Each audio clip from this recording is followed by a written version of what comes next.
पाकिस्तान ने अपना जंगी बहरी जहाज PNS तारिक बरतानिया को दे दिया। PNS तारिक की हवालगी की तकरीब लंदन में पाकिस्तानी हाई कमीशन में मुनक़िद हुई, जिसके मेहमान खुसूसी chief of the naval staff admiral Mohammad Amjad Khan Niazi थे। तर्जमान पाक बहरिया के मुताबिक पाक बहरिया ने हुकूमती मंजूरी के बाद जंगी बहरी जहाज PNS तारिक बरतानिया के हवाले किया। पाक बहरिया में शामिल टाइप 21 अमेज़न क्लास फ्रेगेट्स 70-80 की दहाइयों में बरतानवी शाही बहरिया का हिस्सा रहे। अमेज़न क्लास फ्रेगेट्स ने 1982 में बरतानिया अर्जेंटाइन फॉकलैंड जंग में हिस्सा लिया। इसीलिए बरतानिया ने पाकिस्तान से अमेज़न या तारिक क्लास टाइप 21 जंगी जहाज की हवालगी की इस्तदा की थी। बरतानिया पाकिस्तान से जहाज हासिल करके फॉकलैंड जंग की यादगार के तौर पर रखना चाहता है। जहाज ग्लासगो के क्लाइड मैरीटाइम हेरिटेज सेंटर में रॉयल और पाकिस्तानी बहरी अफवाज के मुश्तरका बहरी विरसे की अलामत के तौर पर नुमाइश के लिए रखा जाएगा। पाकिस्तान ने 90 की दिहाई के अवाइल में बरतानिया से 6 अमेज़न क्लास टाइप 21 फ्रेगेट्स हासिल किए थे और ये PNS तारिक बरतानवी टाइप 21 अमेज़न या तारिक क्लास सीरीज का आखिरी जहाज है।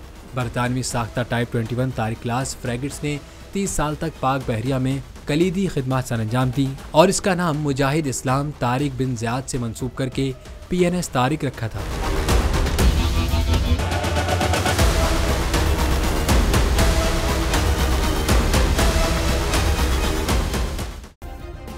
सब्सक्राइब करें और बेल दबाएं ताकि कोई खबर रह न जाए।